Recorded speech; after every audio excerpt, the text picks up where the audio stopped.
Yeah, we all have those problems. Mhm.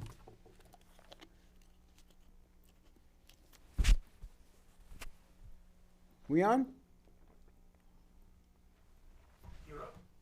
Thanks for tuning in to tonight's edition of the Renshaw Report. Murray I, reporting from the city too tough to die, New London. Special guest tonight is Matt Gorineri. Matt is the founder and president of the Italian American Defense League. We're going to be talking about Columbus statue, Italian history, which Matt is an expert on. He's got some specific views on what happened, what should have happened, and the goals of his defense league.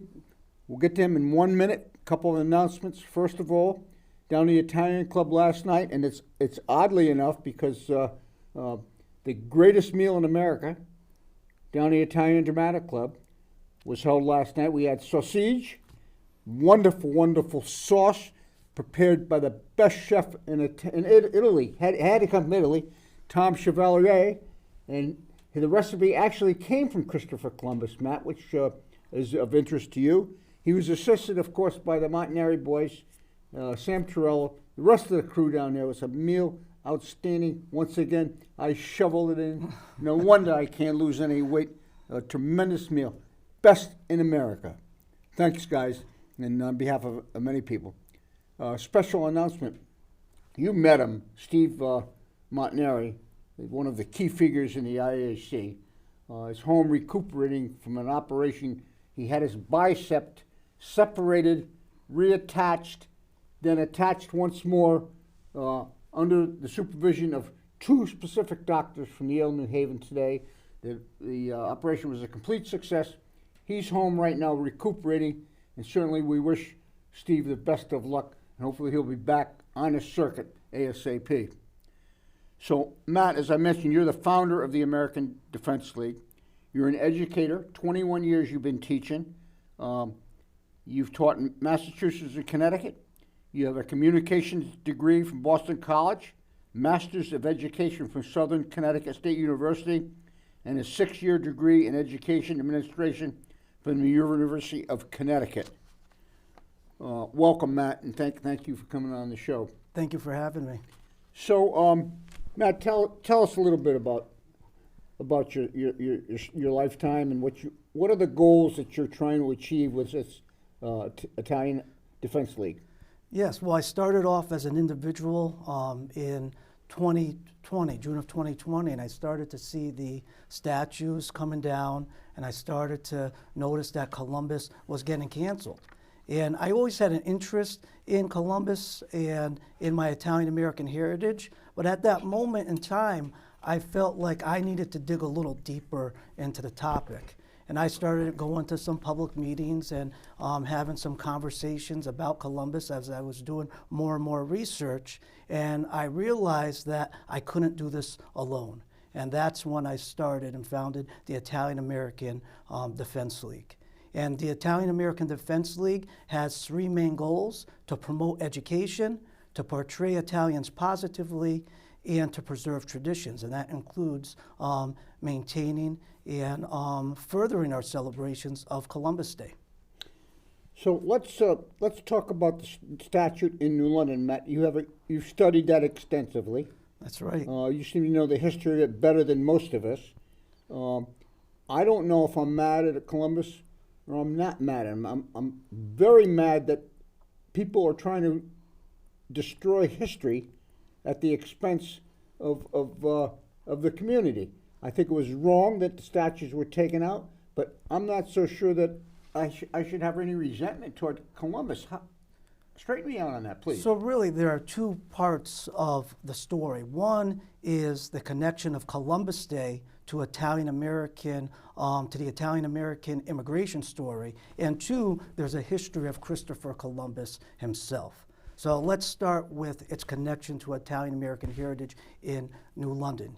You have to think about 1928. 1928 in New London, Italian-Americans paid for that statue to be constructed and shipped to New London. There were thousands awaiting for that statue to arrive. There was an Italian-American sculptor who created it They paid for it out of their own funds, the Italian Americans from New London. So this was a sense of honor that they were accepted as Americans, and it really brought the whole community together. The Jewish Americans, the business owners, everyone in New London was together that day for a day of celebration. Now, if you think of the 1920s, you have to think about Sacco and Vanzetti in Massachusetts and Braintree. They were executed for robbery and murder they didn't commit. You have to think of the Anti-Immigration Act of 1924, which put a limit on Italian-American immigration and all immigration.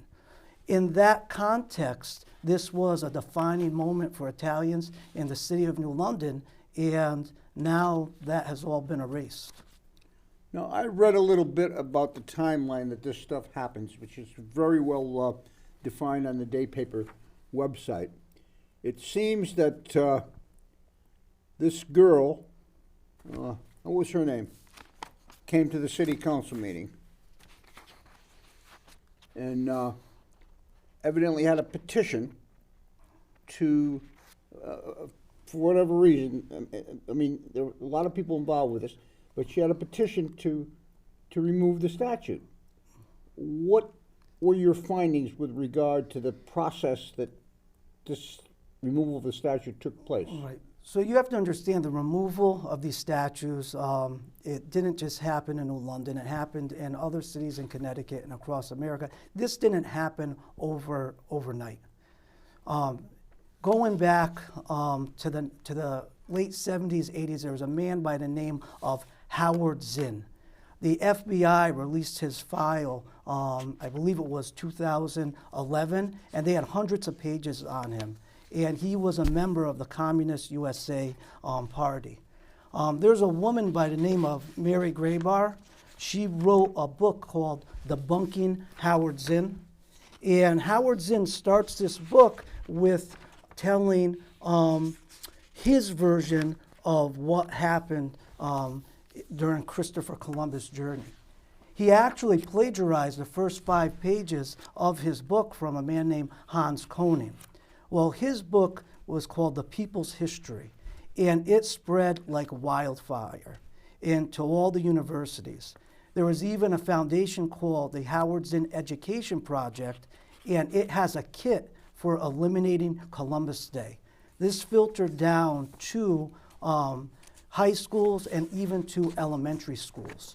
So there are a lot of well-meaning teenagers who unfortunately are uninformed with a biased history that are creating these petitions. And one example of this is in New London. You know, these high school students, they have good intentions. They're getting their friends just naturally. The younger kids are able to understand how to fill out these online petitions. But don't tell me the high school students know more than Mary Grabar. Don't tell me the high school students know more than anthropologist Carol Delaney. Don't tell me they know more than Puerto Rican Rafael Ortiz, who wrote Christopher Columbus, the hero. They don't know more than Samuel Eliot Morrison, who was a naval history expert. But they were cheered on to create this petition, and now we see the lingering effects. What was the young lady's name who originally filed the petition? Right, I cannot remember Okay, or I have it recall here. the girl's name. I have it here someplace, but I can't find it. But she went to the city council meeting, presented this petition with 6,000 signatures on that were obtained through the internet. The emphasis was to take the statute down. In the meantime, or before that, they defaced the statute, threw paint on a police cruiser, threw paint on the statue, and they weren't arrested. They weren't punished. I mean, the whole thing is bizarre. I understand. I do understand the mayor's position on it, and the problem that I have with what happened is the mayor specifically stated that he wanted the public's input into the future of the statue. No, people like me, we're all sleeping at the switch. We're all talking about it now. We're all pissed off about it now, but the fact of the matter is we had the opportunity to voice our opinions and we didn't. So in November of course in June 2020, rightfully so, there was a lot of emotion and anger across America, and because of the tragic death of George Floyd. What's that got to do with Christopher Columbus? So one of the ways that people express that anger across America is looking at what traditionally represents America, and they started pulling statues down as a form of protest. So I understand that mayors like Passero, they decided to remove the statues to maintain public order and safety. And then in November of 2020 in New London, there was a council meeting, and we had 3-minute sound bites to express our understanding of the history. I did attend as an individual before the Italian American Defense League was formed. Let me interrupt you for 1 minute. The person who filed the petition was Tessa Rock of New London. I don't know. Maybe she's got some good points. I don't know. But who is she? Do we know? So we don't know. As far as I know, she's a child with good intentions, but the Italian American community, the historians that really know Columbus never had a chance to present the evidence that we have that shows what really happened on Christopher Columbus's 4 journeys, and that Columbus was a man of faith. He was a man of courage. He had political adversaries. I'm not going to deny that some bad things happened after Columbus or even by Columbus's political adversaries. And I have all the evidence to support that. But Columbus himself continually tried to advocate for the rights of Native Americans. He was friends with Chief Guacanagari, who was a Taino. From the first voyage, they became allies. He and Chief Guacanagari were working together to protect his Native Americans and the Spaniards from the cannibal Caribs who would raid the Taino villages, and they would rape, plunder, and enslave their rival Native American groups. So it wasn't a Garden of Eden when Columbus arrived, and it wasn't that even Columbus, he never owned a slave. Columbus never owned a slave. So there's a lot of misconceptions, and I mentioned Howard Zinn, and it's filtered down into our education system, and sadly, many of the young people believe it, and many of the politicians, they don't know one way or another. So they're just looking they're looking to extinguish a political fire. I don't want to deal with this, so I'm just going to go with the loudest voice, and and they decided to take the statues down permanently. Matthew, would you not agree that for every historian, there's another historian? One historian contradicts the other historian on a regular basis on many levels of history. So what you're saying may be right, and I hope it is, but the fact of the matter is the other side accuses Christopher Columbus of doing bad things. Did he own slaves? That's certainly one of the... Columbus never owned a slave. He actually adopted Chief Guacanagari's son and treated him as a godson. And so let me... He wasn't even Italian. So, who? Christopher Columbus. Christopher Columbus. When you look at the Italian peninsula, that is the Italic Peninsula. So you had many different kingdoms in Italy. All of those kingdoms are considered Italian, okay? Or going back to ancient Rome.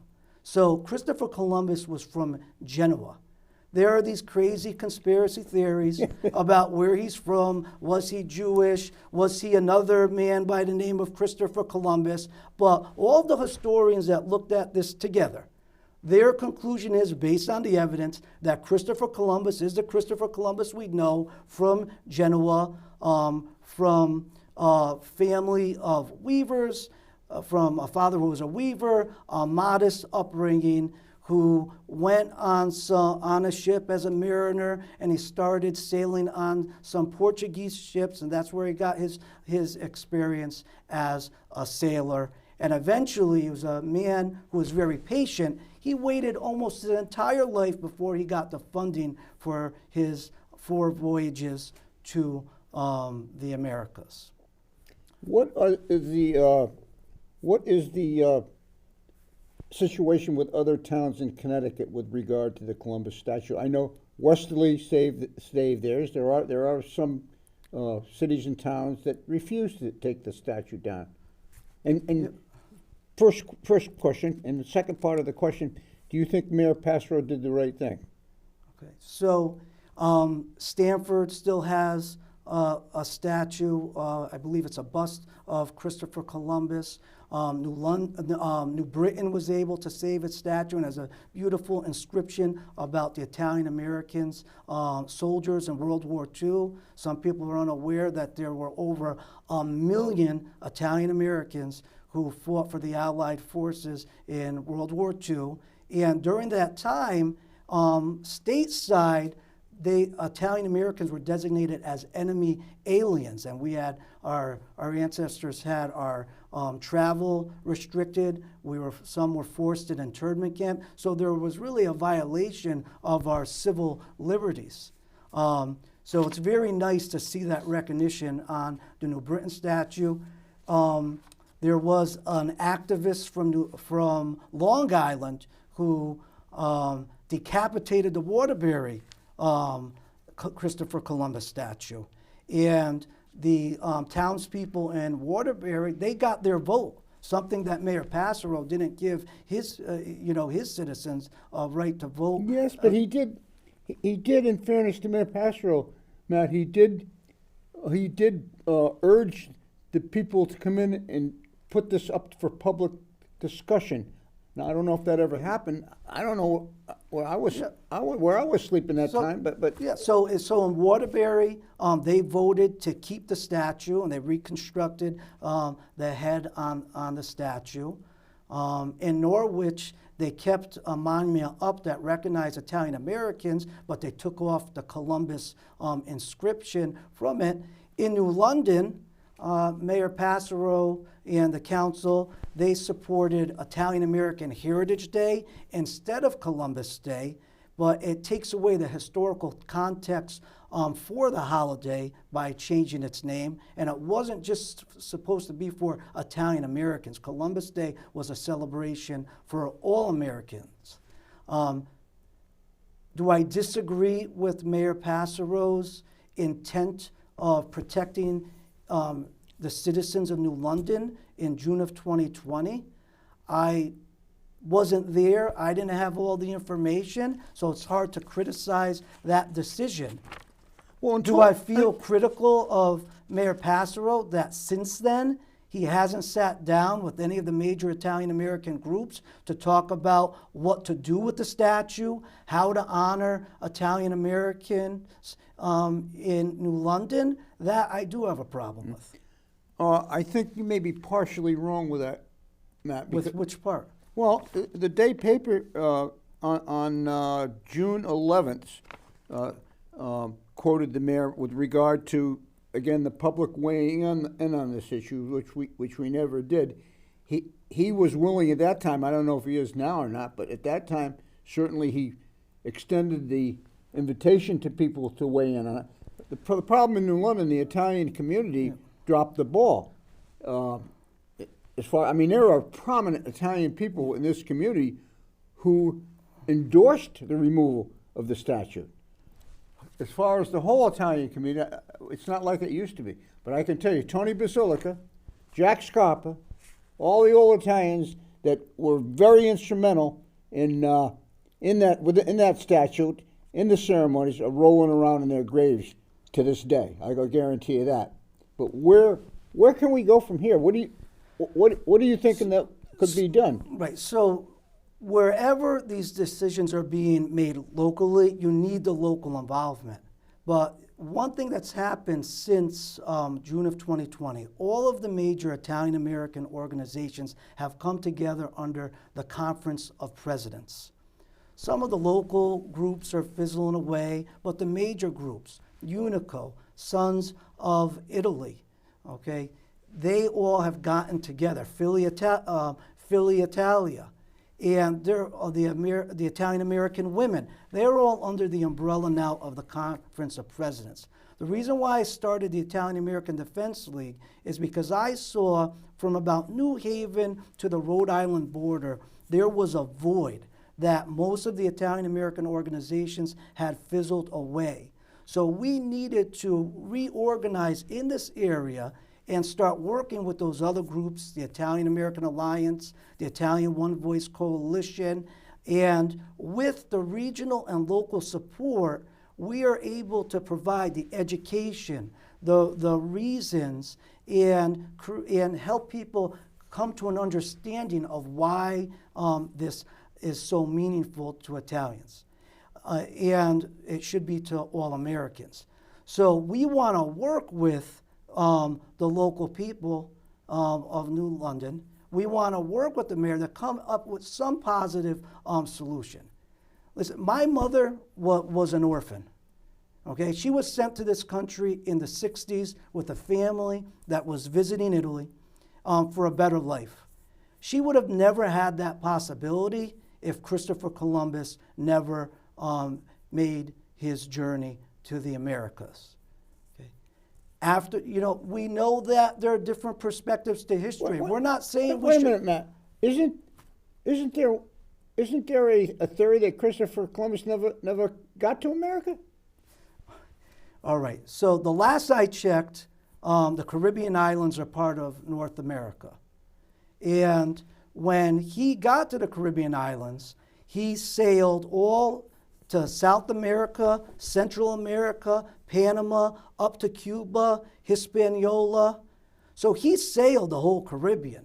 One of the men that was part of his crew was Ponce de Leon, who discovered Florida. So it is a semantic game to say that he didn't discover America. And I have a quote here by Columbus. This is in a letter to Ferdinand and Isabella. And he wrote, "I am convinced that this is a very large mainland, which has not been known until today. And I am led to this conclusion by the existence of the very large river in the freshwater sea. And if this mainland is a wonderful thing and will be seen as such by all learned men, for such a large river emptied here that it makes it a fresh water which extends for 48 leagues. In the Columbus Book of Privileges, he wrote, by divine will I have put another world under the sovereignty of the king and queen, our lords. Consequently, Spain, once considered poor, is now the richest." So there's this portrayal of Christopher Columbus as a fool. And that is... And who's doing that? Who's orchestrating that? So, the American Indian movement has been it's a far left political activist movement. And they've been trying to discredit Christopher Columbus for a long time. There's a group called the Native American Guardian Association, and they have a whole history on their website of AIM. And the Native American Guardian Association feels that socialism on reservations has done more harm to Native Americans than people will give credit for. So there's a small fringe radical movement that kind of offshot of the AIM movement, and in Minnesota, they really started taking their anger out on these Columbus statues. So another group that it really tried to discredit Columbus from the beginning is the American Protective Association. they saw and they go back to the turn of the 19th to 20th century. And they saw the Irish, the Italians, the Polish, the Jewish people coming into the country, and they want to protect their Northern European, their Protestant allegiances. So they started saying, oh, it was Leif Erikson who really discovered America. So that whole theory of Leif Erikson as the discoverer, that comes from the white Anglo-Saxon Protestant movement, because they didn't want to give credit to a lowly Southern Italian. I mean, they considered Italians, with their dark skin, they considered the Italians black at that time. So they were racist against Italian Americans.